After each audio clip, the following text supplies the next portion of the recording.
আরেকটা পার্ট হচ্ছে সন্তান সন্ততি। বাচ্চা কাচ্চাকে ছোটবেলা থেকেই মানুষ করতে হবে এমন ভাবে যাতে করে বড় হয়ে এরা এই উম্মার খালেদ এবং ওমর হতে পারে। বাচ্চা ছোট ছোট বাচ্চাকে আপনি ভালো খাবার দেন, ভালো খাবার দেন, মায়ের স্নেহ দেন, বাবা মার সাথে রাখেন, একটু গ্রাম্য পরিবেশে নিয়ে গিয়ে তাকে বড় করেন। কেন বলছে কথা? এখানে পরিবেশ সুন্দর থাকবে, সে দৌড়াবে, ধুলার মধ্যে মাঠের মধ্যে খেলবে, সুন্দর ভাষা শিখবে। এরপর তাকে ভালো প্রতিষ্ঠানে পড়ান।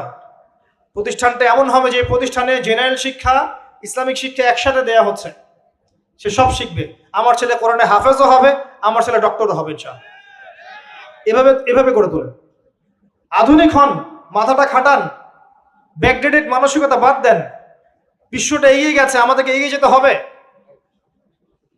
একমুখী জ্ঞান দিয়ে আপনি কিচ্ছু করতে পারবেন না এই যুগে। দ্বিমুখী শিক্ষার একটা হারমোনিয়াস কম্বিনেশন দরকার। আমাকে কোরআন জানতে হবে, সায়েন্সও জানতে হবে, নাহলে আমি সায়েন্স দিয়ে কোরআনকে ব্যাখ্যা করতে পারবো না, কোরআন দিয়েও সায়েন্সকে ব্যাখ্যা করতে পারবো না। জানতে হবে আমাদেরকে।